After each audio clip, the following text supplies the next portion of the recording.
ainda com a escola dominical,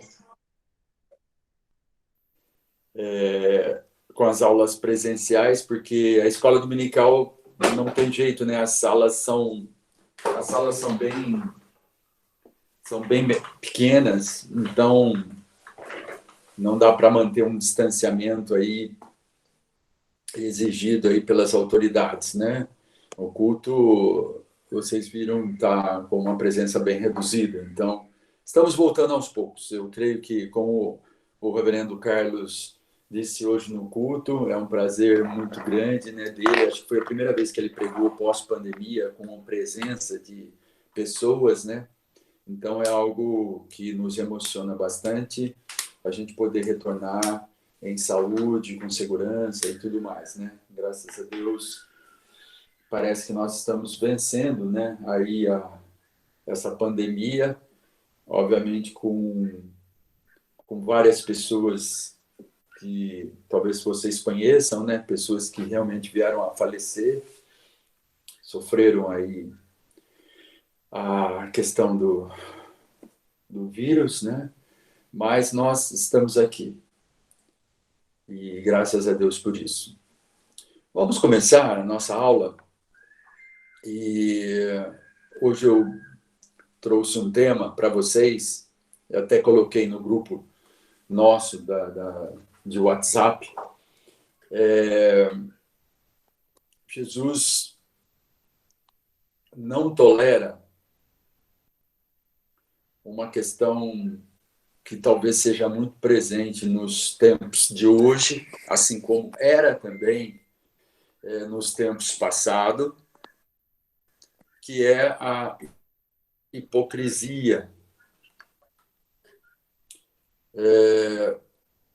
Se alguém puder me dizer, hoje eu estou com o meu iPad aqui, então eu fico meio sem Abriu sim, visibilidade. Marcelo. Está indo, né? Abriu. Ok. Hoje, talvez esse adjetivo, né, da hipocrisia, ele seja tão presente quanto nos tempos de Jesus, mas talvez seja mais até acentuado, né, devido às relações sociais, às mudanças, as questões empresariais. Por isso que eu coloquei até um bonequinho aí com uma gravatinha, com uma maletinha, meio que trazendo dentro de um contexto profissional, de um contexto de relações comerciais. Quem trabalha aí no mercado, já trabalhou no mercado, sabe que existe algumas vezes em que olhamos assim algumas resoluções das empresas, as resoluções da relação, as questões das relações entre cliente, fornecedor, etc., passam por algumas coisas que a hipocrisia reina, né?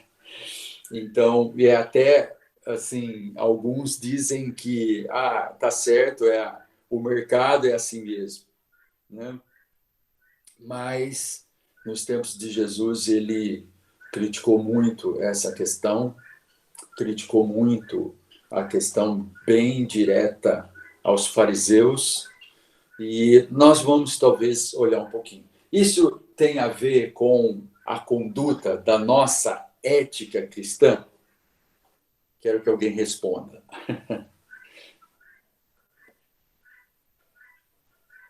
Tem ou não tem? Alô? Pessoal? Tá Estão me todo mundo de ouvindo? microfone fechado, hein? O Elton é o cara aí mais atento, né, Acho, Elton? acho que no notebook é mais rápido que no celular, é mais fácil. É, é. Mas responde então para mim.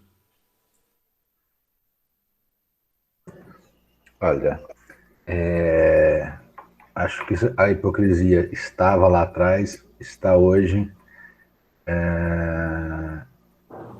Acho que não, a gente não foge dela. Sempre isso está no, digamos, no mercado de trabalho permanente. Acho que é uma coisa que a gente tem que aprender a conviver. Não sei. Às vezes tem hora que é um pouco difícil você ver como cristão como tratar com os assuntos, a aparência, ou seja, a realidade diferente do que está sendo falado, do que está sendo feito. Então, eu acho que a gente tem muito a ver na nossa aula, sim. Perfeito. Eu também não quero ficar só, né, e não vamos ficar só nessa questão do que ocorre no mercado, nas relações de trabalho aí, né, na relação das empresas, mas vamos também pensar em toda a nossa relação, né, em toda a nossa relação social, a nossa relação da igreja até, né, das questões eclesiásticas, né. Então nós hoje assistimos aí nós assistimos um crescente nos últimos anos do termo chamado evangélico, e esse termo chamado evangélico é principalmente devido ao crescimento das religiões pentecostais e neopentecostais, que talvez, eu não estou afirmando, mas talvez utilizem essa questão principalmente da doutrina da prosperidade, principalmente das negociações que são feitas com Deus, mas também, muitas vezes, são criticadas essas religiões pela hipocrisia que elas lançam em determinados momentos. Ou seja, um determinado momento não pode aquilo, mas no outro momento, em função da prosperidade, pode. Vou citar um exemplo aqui. Eu vou citar um exemplo, e é um exemplo real, de quando esse fenômeno chamado igrejas neopentecostais, elas começaram a aparecer muito nos canais televisivos, e eu, um pouquinho, assim como eu sempre quis olhar o lado e observar o lado de cada um, porque se a gente tece uma crítica ou se a gente tece algum comentário, se a gente questiona, né, essas coisas, nós precisamos ver o que eles falam, nós precisamos ver qual a atuação deles. Então, eu tinha um costume, não tenho mais, mas eu tinha um costume de, na noite, aí eu sempre dormi muito tarde, e na noite eu, às vezes, passar um pouquinho, zapear um pouquinho os canais aí dessas igrejas e ouvia o que alguns pastores, o que alguns líderes, obreiros, sejam lá como eles chamam, falavam em determinado momento. E aí eles, como vocês sabem, fazem muito essa questão do testemunho, né? Do que aconteceu com tal pessoa, como ela era e como ela passou a ser, né? Então, um dia passando por esses canais, eu encontrei um pastor falando da prosperidade que tinham aqueles que entregavam a sua vida a Jesus. A prosperidade financeira, a prosperidade no lar, a prosperidade com amigos, a prosperidade no mundo, ou seja, tudo transformado. Então, ele entrevistou lá um cidadão, e esse cidadão, ele era até passou por algumas vezes pela polícia, porque foi preso, por roubar pequenas coisas, mas, enfim, ele era já fichado na polícia, vamos assim dizer. Vamos usar um termo bem comum, né? Mas depois ele tinha se encontrado, então, com Jesus, tinha sido salvo por Jesus na igreja, eu não me lembro agora qual igreja, muito provavelmente talvez seja um dos canais da Universal, e ele tinha sido salvo e tudo havia mudado na vida dele. E em questão de menos de 3 anos, esse cidadão ele tinha montado um negócio.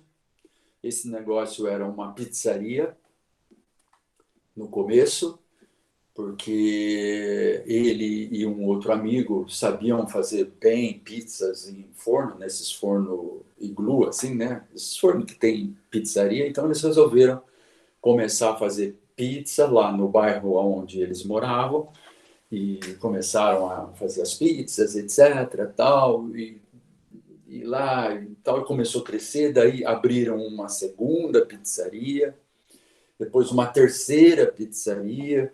Então o negócio estava de vento em popa e eles então davam graças a Deus por tudo que Deus tinha dado para eles, por tudo que Deus tinha reservado a ele. E aí o pastor fez a pergunta fatal, a pergunta que nos remete a dizer se realmente nós estamos bem ou não. E o pastor te perguntou para ele: mas então, seu negócio está aí de vento em popa e tudo mais, e você tem esse negócio todinho regularizado, é um negócio que está sob as leis, etc. Você paga todos os impostos e tudo mais.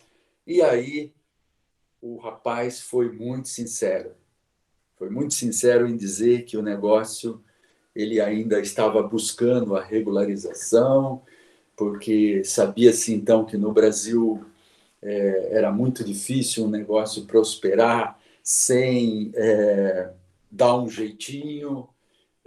E o pastor foi se enrolando também, o pastor foi tentando justificar, ou seja, o testemunho que era para ser ali tão bonito, aparentemente, se tornou algo do tipo assim: damos um jeitinho.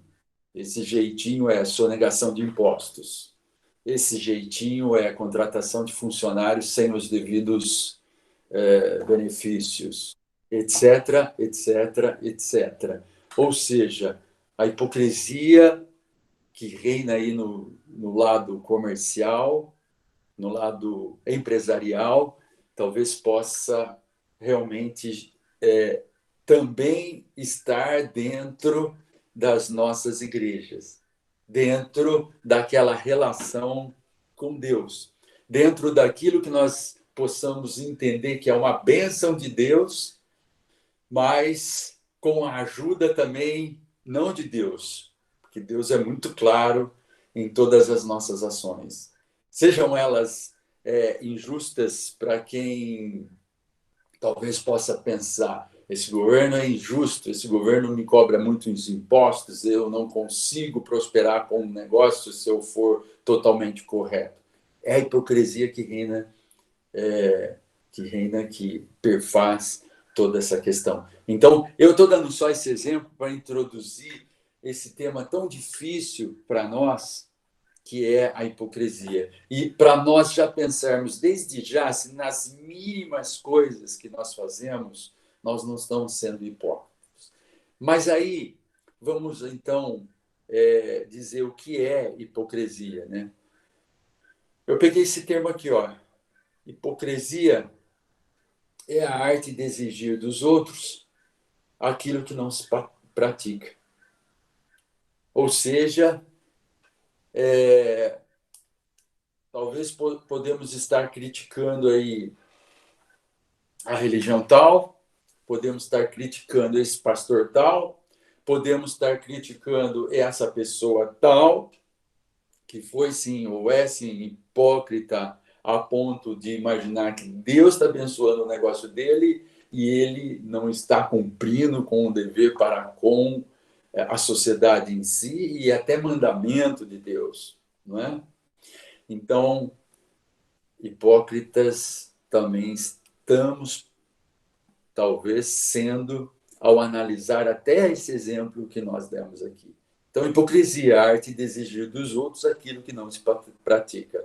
Outro exemplo, olha só, tem aí uma piadinha, né? Falando sobre imigrantes.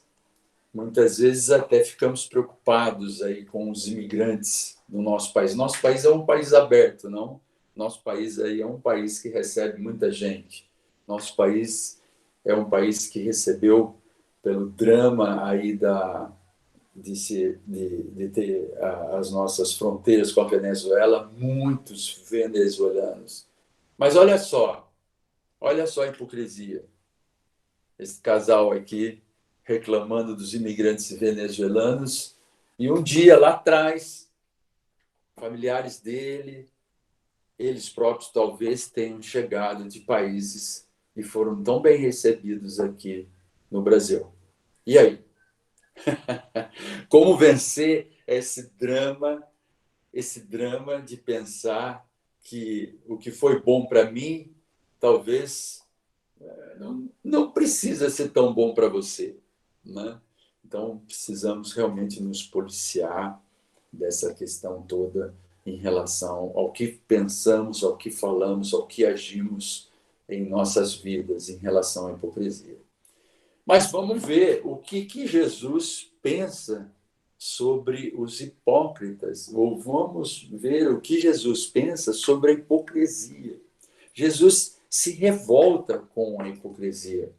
Ai de vós, escribas e fariseus, hipócritas, porque limpais o exterior do corpo e do prato, mas esses por dentro estão cheios de rapina e intemperança. Ou seja, naquela época, os fariseus e os escribas usavam máscaras, né? Porque perante ali todos eram limpos, perante ali todos faziam tudo certo, mas lá no fundo, escondido, né? Debaixo daquela máscara, tinha toda a hipocrisia dos fariseus. Então, Jesus se revolta com isso, né? E olha, Jesus pode, ou teve, e pode ter, e tem paciência com pecadores, mas com hipócritas é muito difícil. Jesus tem paciência com aquele que comete um erro, talvez até não medindo as consequências e por isso caindo nesse erro,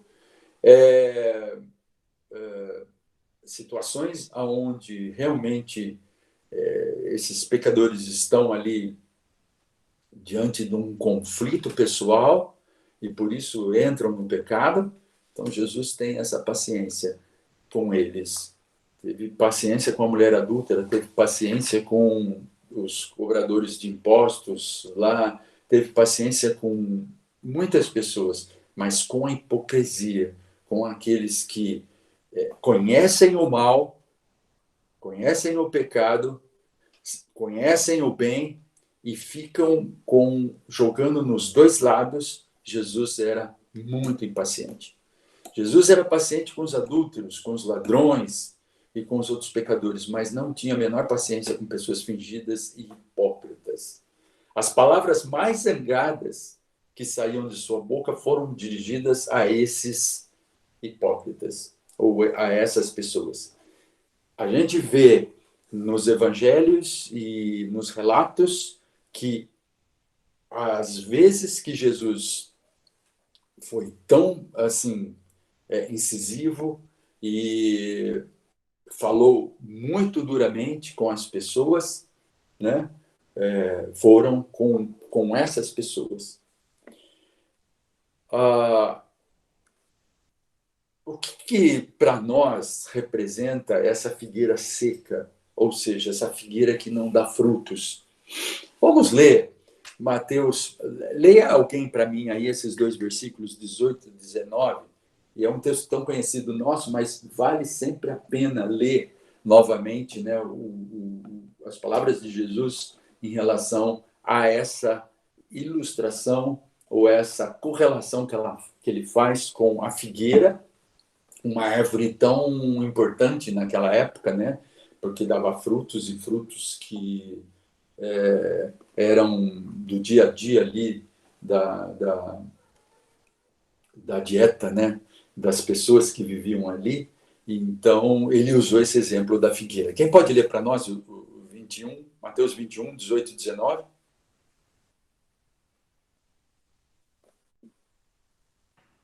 Vamos lá? De manhã cedo, quando voltava para a cidade, Jesus teve fome. Vendo uma figueira à beira do caminho, aproximou-se dela, mas nada encontrou, a não ser folhas. Então lhe disse: Nunca mais dê frutos. Imediatamente a árvore secou. Olha só.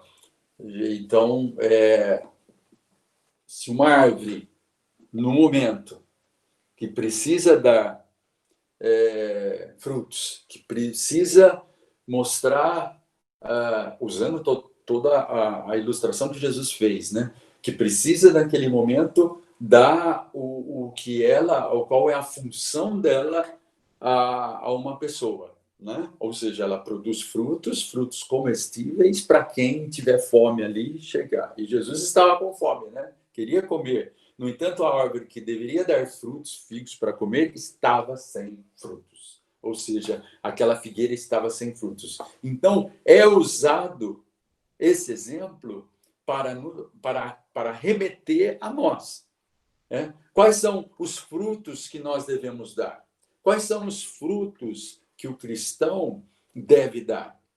A associação de frutos, quando nós trazemos para nós cristãos, sempre é assim: olha, damos frutos porque anunciamos a palavra e, através da palavra anunciada por nós, outras pessoas chegaram e creram no Senhor Jesus. Cuidado com essa questão ou com essa relação somente desse fruto.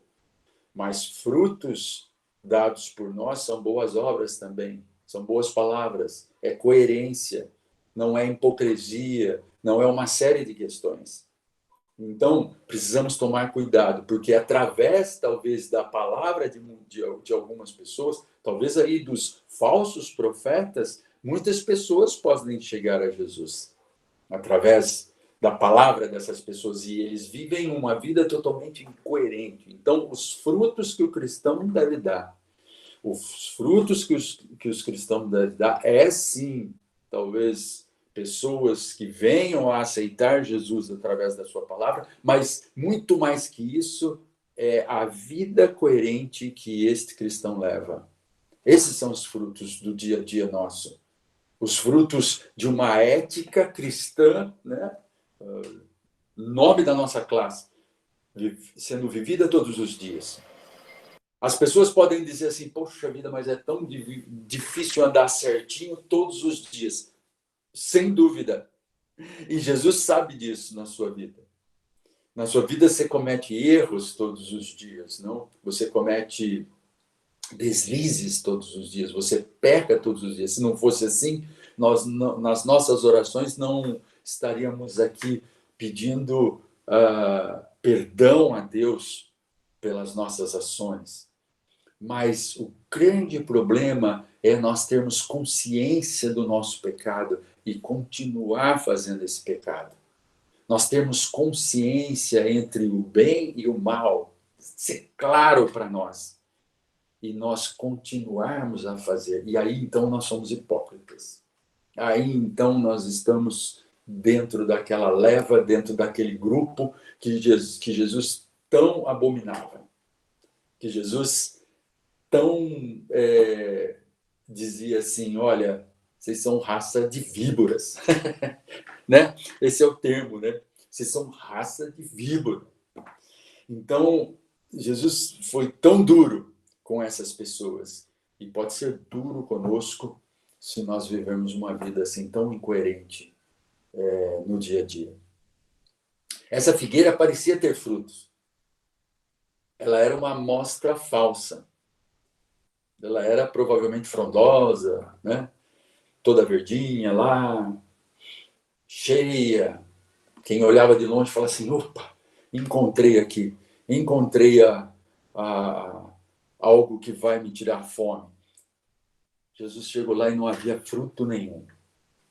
Então, nossas vidas podem passar por esse momento, então temos que ter muito cuidado. Para mostrar quanto era contrária à hipocrisia, Jesus secou aquela árvore e ela morreu. Jesus usou de exemplo. Secou a árvore, né? E ela veio a morrer. Porque não tinha frutos. E ele quis usar esse exemplo aí para nós. Outra piadinha aqui, para nós vermos, né, aquilo que está escondido. Aquilo que está escondido, nós não sabemos exatamente o que é. E aquilo que aparece, né, muitas vezes não é o que aparece. Aqui é o exemplo, né? O que está por fora nem sempre mostra o que está por dentro. E aqui mostra um outro fruto, né? Outro exemplo. 2 coelhinhos aí, coelhinho, todo mundo sabe que gosta de cenoura, eu não sei muito bem se gosta mesmo ou não, mas, enfim, ficou essa coisa, né? Coelho gosta de cenoura. Até o Pernalonga, né? Vivia mastigando uma cenourinha lá nos desenhos. Mas o que está por dentro de você? Será que é essa cenoura grandona, né? Que vai alimentar muita gente? Olha só, que o coelhinho aí até olha para a árvore frondosa do outro coelho, todo metido aí do lado dele, mas a hora que tirar da terra essa cenoura, olha o tamanhinho da cenoura, né? Então, é isso que nós temos que tomar muito cuidado, né? Tem um outro ditado aí que os mais antigos conhecem, como é que é mesmo? Galo que canta... Não, como é que é? Agora eu esqueci. Se é galo que canta, o passarinho que canta, no fim, não, cachorro, né? Cachorro, não é galo. Desculpe aí. Late? A troca dos animais. Oi? Cachorro que late? Isso. Cachorro que late muito não morde, não é? Não é isso? Não é esse o ditado? É esse, né, Elton? Então, assim, às vezes isso vai muito para pessoas que querem ter cachorros como segurança na sua casa, né? E realmente, às vezes tem alguns cachorrinhos que late. Eu tenho aqui no meu vizinho um cachorro pequenininho e ele late o dia inteiro. Mas talvez é aquele cachorro que, se você chegar perto dele, ele desaparece, né?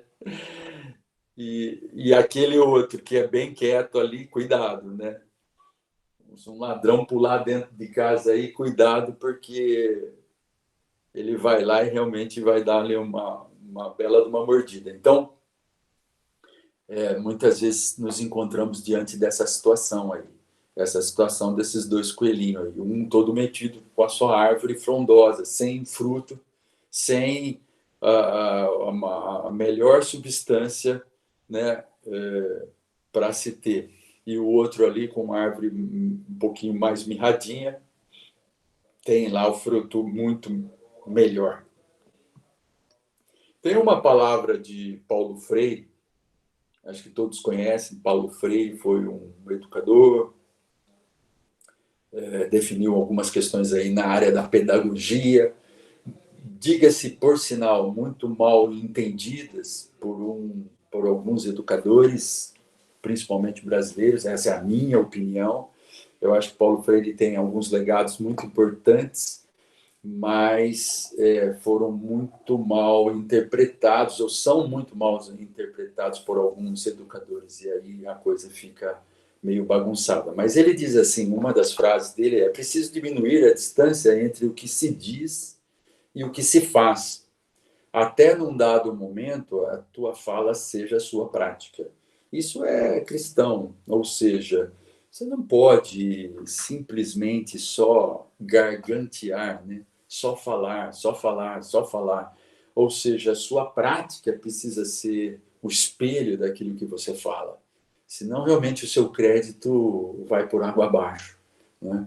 Então, muitos aí discursam muito bem, mas na hora de fazer a prática, na hora de arregaçar as mangas, né, a coisa fica fora de qualquer contexto.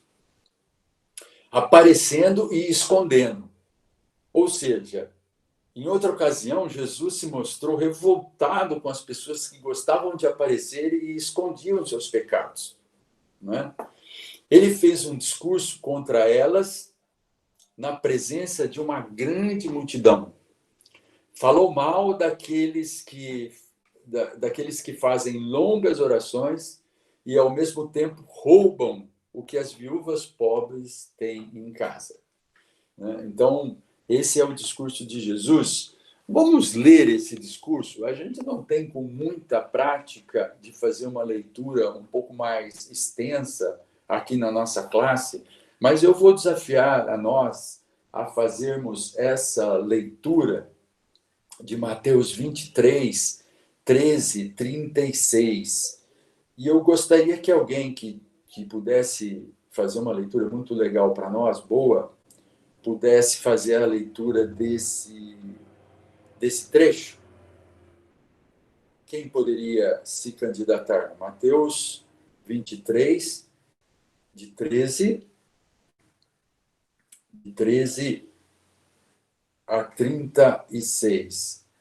É um texto longo, mas que reflete a palavra dele, né? Então, a palavra, nós sabemos, a palavra não volta vazia, a palavra é bálsamo para nossas vidas, a palavra é verdadeira, a palavra não é distorcida, Deus nos ilumina para que nós saibamos interpretar a palavra, saber bem o que ela diz. Então, essa nossa aula, esse nosso contexto está baseado nesse trecho aí. Vamos ouvir a palavra de Deus? Quem pode ler muito bem, muito alto e bom tom para nós esse trecho de Mateus? Quem pode ler? Tá ok, Marcelo, vou ler.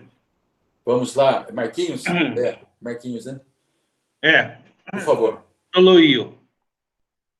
Ai de vocês, mestres da lei e fariseus hipócritas, vocês fecham o reino dos céus diante dos homens. Vocês mesmos não entram, nem deixam entrar aqueles que gostariam de fazê-lo.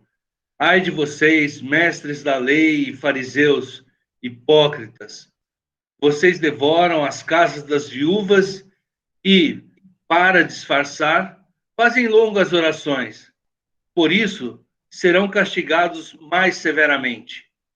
Ai de vocês, mestres da lei e fariseus, hipócritas, porque percorrem terra e mar para fazer um convertido e, quando conseguem, vocês o tornam 2 vezes mais filhos do inferno do que vocês.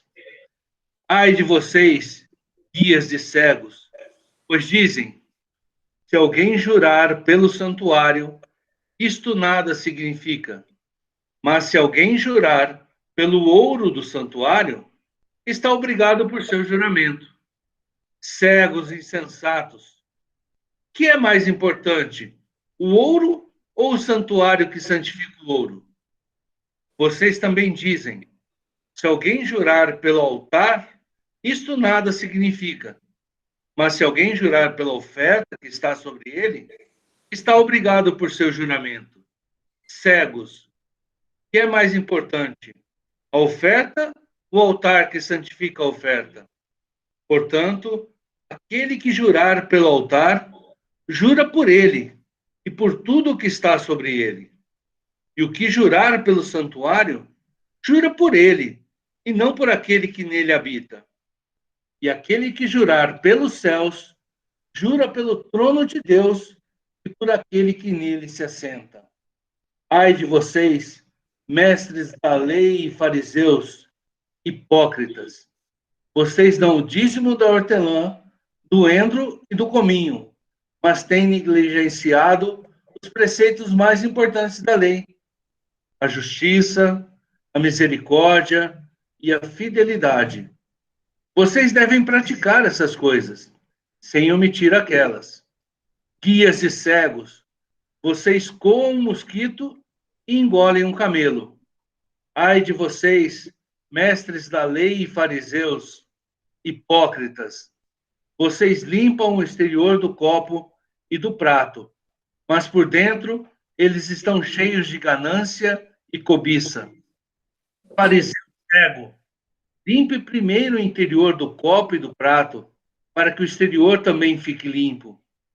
Ai de vocês, mestres da lei e fariseus, hipócritas! Vocês são como sepulcros caiados, bonitos por fora, mas por dentro estão cheios de ossos e de todo tipo de imundície. Assim são vocês. Por fora parecem justos ao povo, mas por dentro estão cheios de hipocrisia e maldade. Ai de vocês, mestres da lei e fariseus, hipócritas! Vocês edificam os túmulos dos profetas e adornam os monumentos dos justos. E dizem: se tivéssemos vivido no tempo de nossos antepassados, não teríamos tomado parte com eles no derramamento do sangue dos profetas? Assim vocês testemunham contra si mesmos que são descendentes dos que assassinaram os profetas. Acabem, pois, de encher a medida do pecado dos seus antepassados. Serpentes, raças de víbora, como vocês escaparão da condenação ao inferno? Por isso, eu lhes estou enviando profetas, sábios e mestres. A uns vocês matarão e crucificarão. A outros açoitarão nas sinagogas de vocês e perseguirão de cidade em cidade. E assim, sobre vocês recairá todo o sangue justo derramado na terra, desde o sangue do justo Abel até o sangue de Zacarias, filho de Baraquias, a quem vocês assassinaram entre o santuário e o altar. Eu lhes asseguro que tudo isso sobreviverá a essa geração. Obrigado, Marquinhos. Muito lido aí, muito bem lido. E é um texto impactante a gente imaginar ele na voz de Jesus falando àquelas pessoas. E aí dá para a gente pensar, né?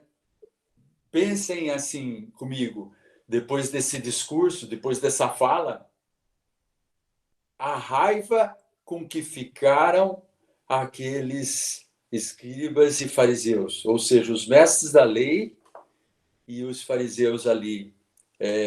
Então, não haveria outro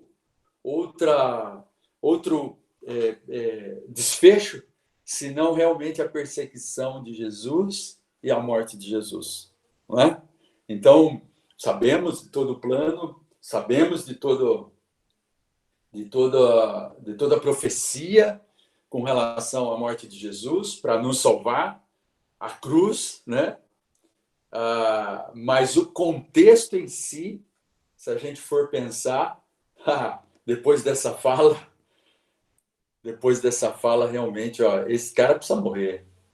Precisa morrer. Olha o que ele está falando da gente, olha o que ele fala, olha o que ele remete. Ele remete a coisas que caem assim, no cerne, né? Caem no problema central daquele povo ali, do povo judeu, né? Dessas pessoas que eram tão hipócritas e que governavam ali, que dirigiam ali, né? Que eram fruto de corrupção naquele momento, que subjugava o povo, né? Que mantinha a incoerência nos mais altos níveis. E ainda mais, Jesus remete a alguns erros tão grandes do povo judeu com relação à morte de algumas pessoas, né, a perseguição a algumas pessoas, e fala ainda mais, olha, vai continuar isso, porque vocês vão perseguir, vocês vão matar. E foi o que aconteceu, não?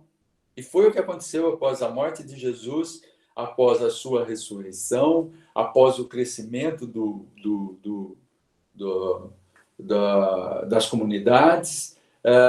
Os judeus, os cristãos continuaram a serem perseguidos, os cristãos continuaram a ser subjugados seja por Roma, seja pelo alto comandado dos judeus, e até hoje os judeus, nós sabemos, povo escolhido de Deus, não reconhece Jesus como sendo o Messias. Então, Jesus, essa fala aqui de Jesus foi tão séria, foi tão assim contundente, né, para aquelas pessoas, que nós entendemos que a ira, né, a que eles se revoltaram ali, já vinham se revoltando, já vinham criticando, já vinham tentando algum plano, né? Nós concluímos aí que realmente foi tão séria e foi tão dura essa fala àquelas pessoas. Agora, eu gostaria que você refletisse se essa fala também não é dura para nós, se não é dura para o nosso dia a dia. Nós não queremos, de nenhuma maneira, colocar um peso maior sobre as nossas vidas, sobre a nossa vida de pecado, sobre a nossa vida de incoerências também que temos, maior do que ela é, porque já somos salvos no Senhor Jesus, já temos a salvação no Senhor Jesus, aqueles que professam a Jesus como seu Salvador. Mas o que eu gostaria que nós refletirmos nesse momento também é pensar o quão hipócrita ou o quão incoerente às vezes eu sou, o quanto que a hipocrisia está fazendo parte da minha vida. Então, o objetivo de nós estudarmos aqui numa classe de ética cristã sobre a hipocrisia é pensarmos se nós não cometemos esses deslizes na nossa vida e que Jesus tanto abomina. Se nós não cometemos essa questão que está aí, ó, essa figurinha que está aí, ó, que é outro ditado também, varrer a sujeira para debaixo do tapete, né? Sabem muito bem do que eu estou falando, né?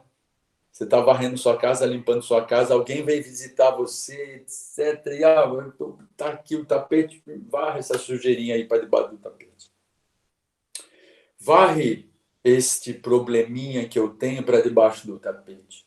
Esconde ele diante dos meus amigos, diante dos meus círculos, diante da minha esposa, diante dos meus filhos.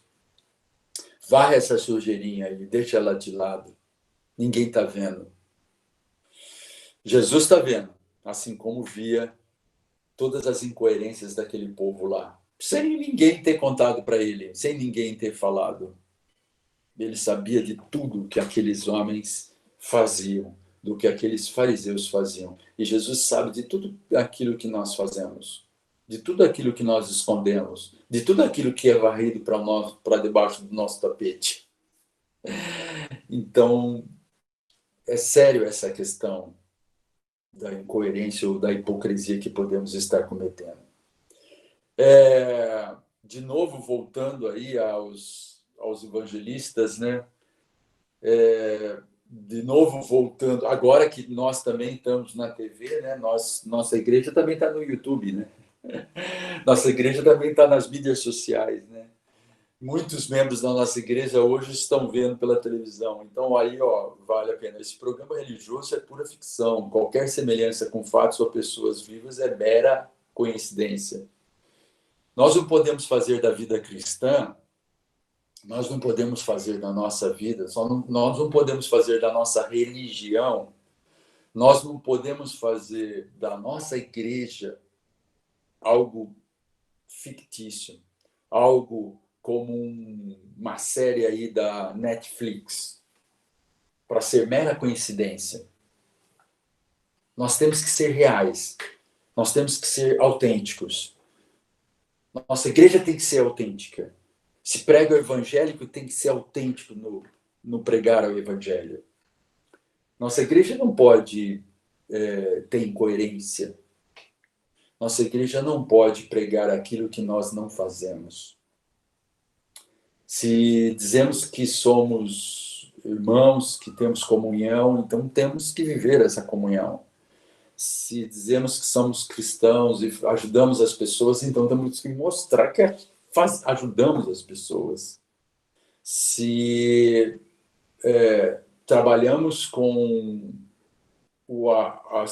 a recepção das pessoas, atendemos às necessidades das pessoas, se com essa aula de escola dominical nós estamos acrescentando a cada domingo algo de bom nas nossas vidas, algo de bom que temos que refletir nas nossas vidas, algo que possa fazer que tenhamos um domingo melhor, uma semana melhor, então temos que ser assim. E temos que viver isso. Não dizendo que não temos nenhum pecado, que não temos nenhuma incoerência, que não temos nenhum problema, nenhum deslize. Sermos autênticos até nisto, mostrarmos as nossas falhas, né? Então, não escondermos para debaixo do tapete. Durante um período, meu filho Guilherme, ele frequentou uma igreja batista aqui em Vinhedo, e a igreja batista ela tem um pouco mais desta questão, né?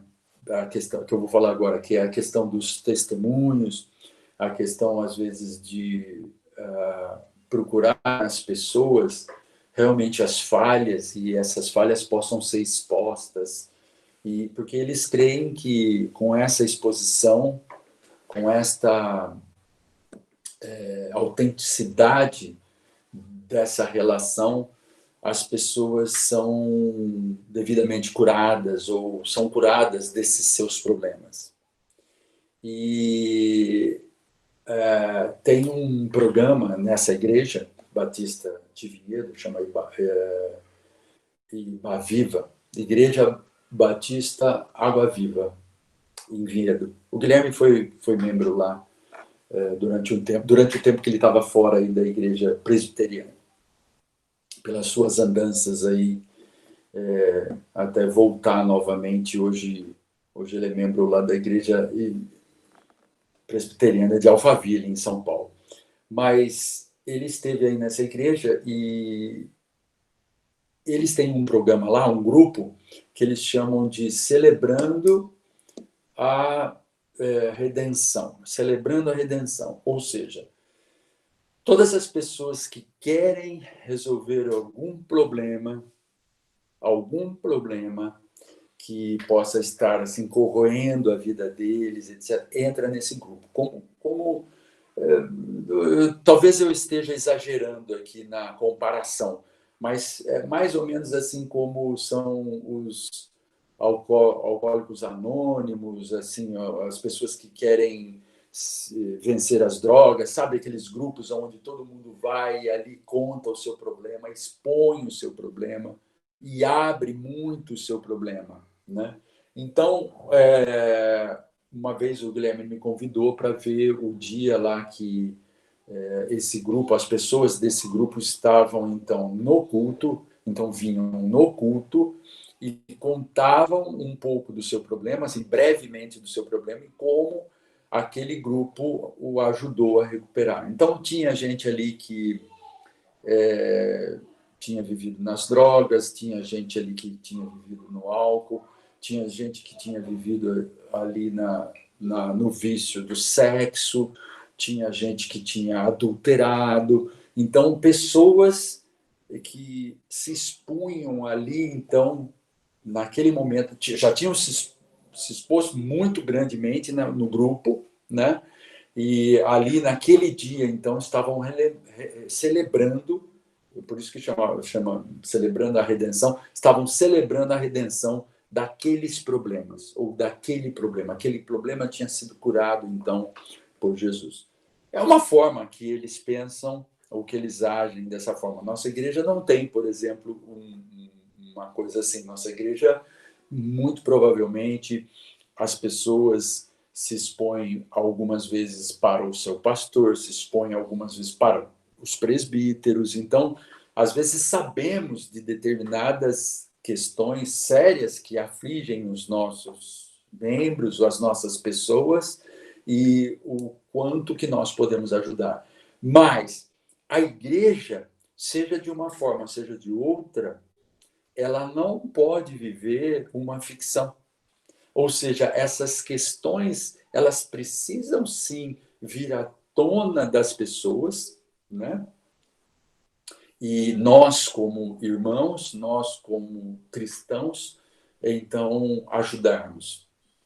Pode ser que as pessoas, diante de um problema tão sério, assim como esses exemplos que eu dei, não se exponha nem mesmo para um irmão, não se exponha nem mesmo para um familiar. Às vezes, então, buscou a cura e buscou a cura do seu problema com Deus. Amém por isso. Mas nós sabemos que nas relações entre pessoas, às vezes é difícil isso. Então, a ajuda de irmãos, a ajuda até de profissionais, a ajuda talvez de um grupo, né? Às vezes é necessária. Quando nós abrimos, muitas vezes, as nossas orações, quando nós abrimos, vamos orar por tal pessoa, vamos orar por tal problema, às vezes, até motivo de doença, nossa comunidade, às vezes, a pessoa não quer muito se expor. Já perceberam isso? Às vezes existe esse tipo de coisa. Ah, o que está acontecendo com tal pessoa? Que tipo de doença ela tem? Ela não quer se abrir, às vezes. Ela não quer falar, né? Ela, obviamente, está se abrindo com Deus. Deus já sabe, né? E ela está buscando em Deus. Mas, às vezes, dentro da nossa comunidade, até dentro da nossa comunidade, isso é um pouco velado.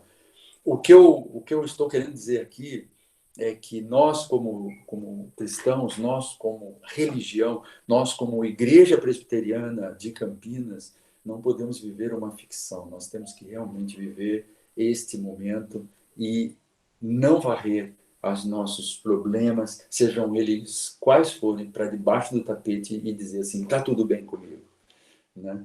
Muitas vezes não está tudo bem conosco, né? Então, sejamos autênticos, não sejamos hipócritas a ponto de pensar que por nós conseguimos resolver as coisas e podemos conviver com o errado e com o certinho. Aqui na igreja sou o certinho. Aqui para vocês dando aula sou o certinho. Mas lá no fundo tem as minhas sujeiras, o meu tapete sujo, lotado de coisas. Que nós não sejamos assim. De novo aí a questão dos evangelistas, né? E expostos à televisão, expostos ao YouTube e tudo mais, que não sejamos assim. Com asinha, com auréola, mas com rabinho de Satanás. Então, que não sejamos, né, como está aí nesse cartão aí. A trave no olho. A questão de nós, muitas vezes, também de não nos abrirmos, né? De não estarmos expondo as coisas, às vezes é por não termos a consciência do nosso erro, né? E Jesus condena essa questão. Jesus fala novamente deste problema e ele fala que isso é uma trave. Aqueles que enxergam o cisco que está no olho da outra pessoa, mas nunca enxergam a trave de madeira que está em seu próprio olho. A trave tem o mesmo termo de trave. Quem joga futebol, quem sabe, quem entende de futebol, tá lá a trave, é aquele lá o trave ou o travessão, né? A trave é aos 3 paus, mas o travessão lá em cima, né? E Jesus fala disso mesmo. É isso, é um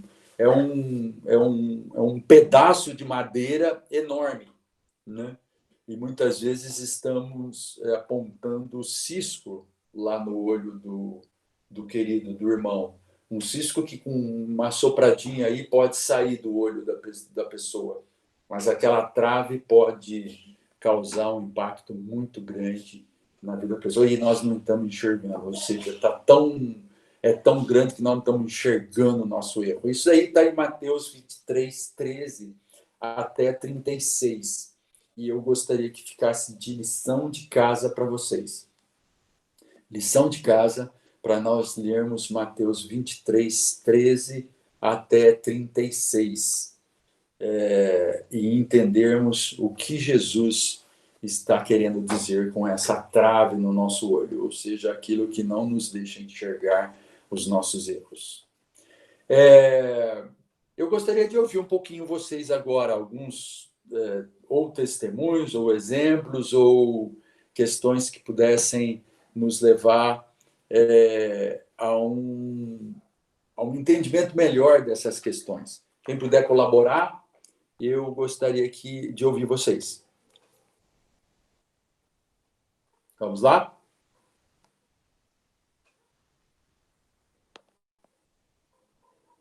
Alô, alô? Quem está aí? Todo mundo foi embora?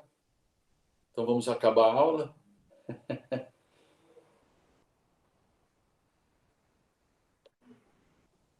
Marcelo. Quem é? Sou eu. Marquinhos. Eu quem? Marquinhos. Eu, Marquinhos. Fala, Marquinhos. Não, Ana Lúcia Aragão. Oi? Ana Lúcia Aragão. Na realidade, esse texto nos faz pensar muito, né, a respeito da nossa postura diante da igreja, do que às vezes nós somos críticos em algumas coisas e realmente esquecemos de olhar para o nosso próprio umbigo, né? Ou às vezes a gente olha só para o nosso umbigo e não vê ao redor. Mas Jesus realmente vem nos mostrar que nós devemos tirar toda essa hipocrisia, né?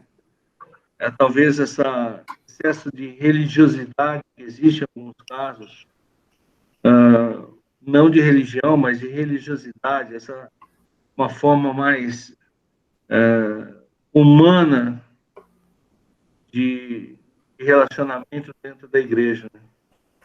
Então, acabar com essa hipocrisia, né? Se dizer Senhor, Senhor, e na realidade por dentro tá só cheio de comida podre. Exato. O que me preocupa às vezes dentro da nossa relação religiosa, né, talvez nós criarmos um botãozinho de piloto automático, aonde a gente vai no culto, vai na escola dominical, vai no culto, vai na escola dominical, passa a semana, etc. Tem um evento aqui, um evento lá, etc, etc. E isso vira um piloto automático e se torna um hábito. Um hábito. Nós entendemos que o hábito que nós temos de participar dos trabalhos, de conversar com as pessoas, etc., etc., tem que ser refletido em nossas ações do dia a dia, né?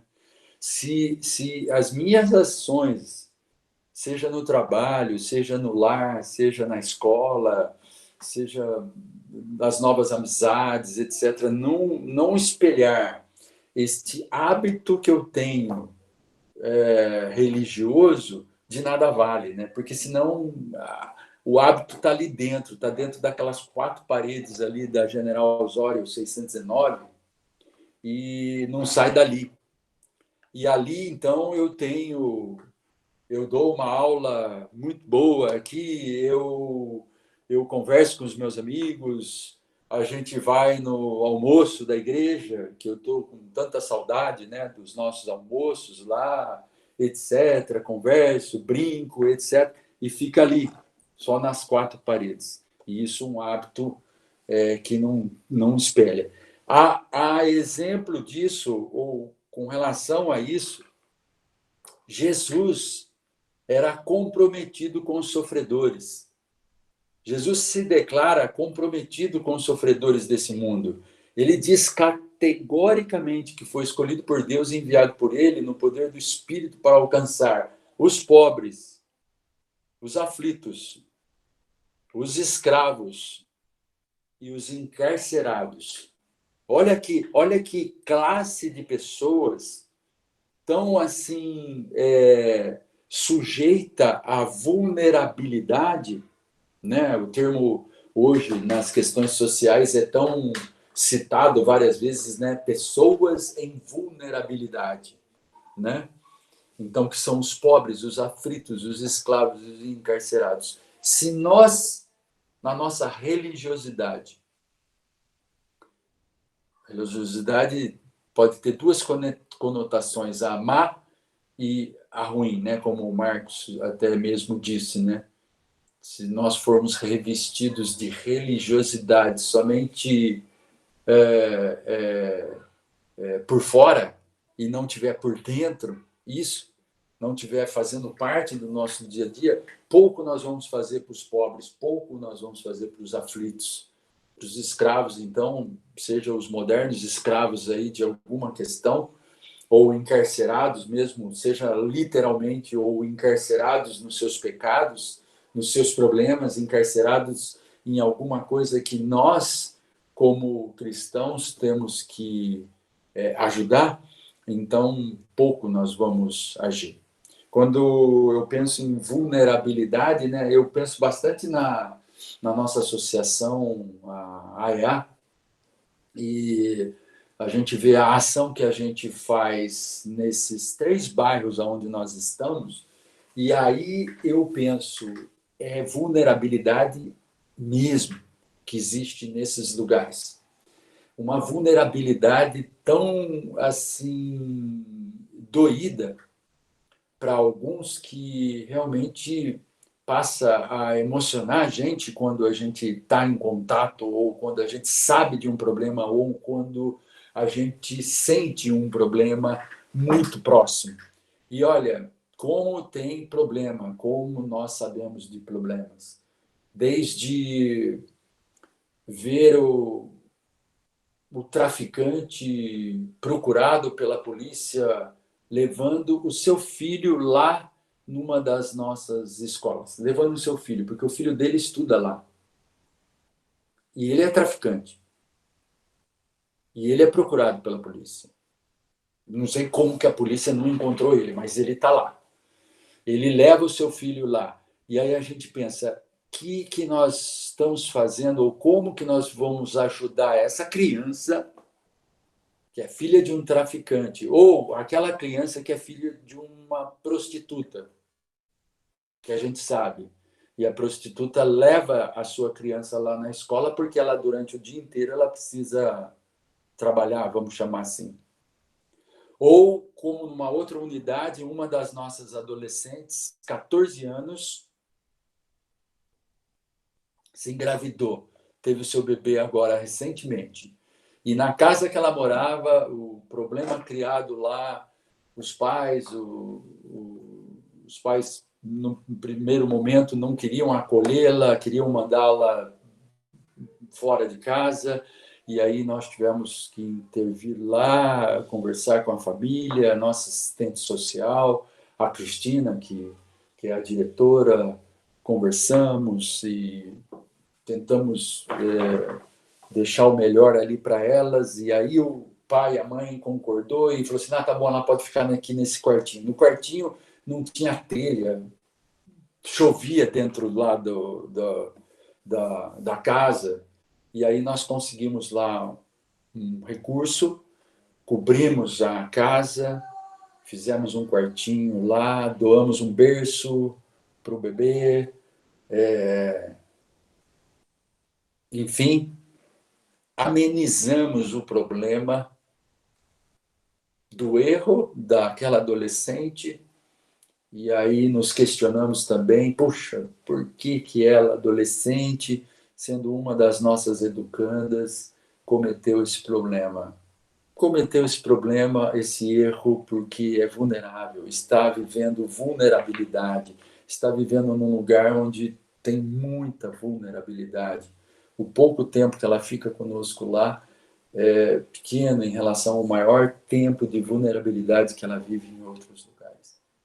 Mas nós plantamos lá ou colocamos lá uma semente. Um dia ela vai se lembrar disso, um dia ela vai se lembrar para o seu filho, ela vai entender. E nós sabemos aquele versículo, né, que fica, né? Lança seu pão sobre as águas e você não sabe o que vai acontecer. Nós não sabemos o que vai acontecer com todas aquelas pessoas que passam lá pela AIA, por todos esses pobres, aflitos, escravos, encarcerados que passam por lá, né? Em algum momento, Deus há de fazer algo com a vida daquelas pessoas e com a nossa vida também.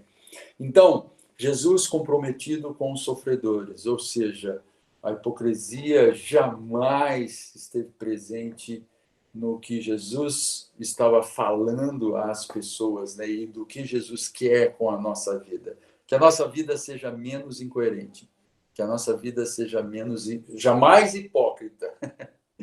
Talvez uma incoerência ou outra nós podemos cometer, mas jamais a hipocrisia seja parte das nossas vidas. Ok? E que esse domingo seja um domingo que você possa reler aí o Mateus 23, todos esses versículos, para que o seu dia a dia semanal, a sua vida seja importante, que você seja instrumento importante de Deus para fazer um pouco daquilo que Jesus nos pede para fazer. Que o verdadeiro evangelho, né, está calçado aí nessa questão que Jesus nos convida a pensar. Tá bom? Eu terminei aqui o que eu gostaria de falar hoje para vocês. E fico à disposição aí para alguma pergunta, algum comentário, algum recado, que Deus possa nos abençoar bastante o nosso domingo. Algum comentário? Está aberto aí. Está franqueada a palavra, né? Como nós dizemos. Marçal, usualmente a gente não lê esse texto inteiro. Usualmente a gente lê só uns pedacinhos dele, 2 versículos. Teve um que estava me chamando a atenção aí, que é o seguinte: Jesus falando de se matar os profetas antigos, matar os profetas, e que se as pessoas estivessem lá, provavelmente matariam. Isso é uma coisa que às vezes a gente fica julgando os judeus por terem matado Jesus. O que ele está dizendo é que se a gente estivesse lá, provavelmente a gente teria feito exatamente a mesma coisa. Então, é complicado você julgar a ação de outras pessoas do passado ou de outros locais. Você não está naquela situação. Exatamente. E nós precisamos refletir hoje isso, né? Se nós não estamos também matando, não digo literalmente, mas cerceando, né, determinadas pessoas e tudo mais em relação a essa questão hipócrita nossa, né? Então, é esse cuidado que nos remete a esse texto, não tenha dúvida, Elton. Essa comparação aí que ele faz, né? E que ele coloca aí para o povo judeu, um povo que realmente de dura cerniz, como diz a própria palavra, né? Um povo de dura cerniz, e que nós aí gentios, né? Não somos judeus, mas somos gentios, mas que nós realmente pensemos essa dura fala de Jesus para nós também, né? Alguém mais? Acho que eu passei do tempo, né? Passei 15 minutos aí, meio-dia já. O macarrão já está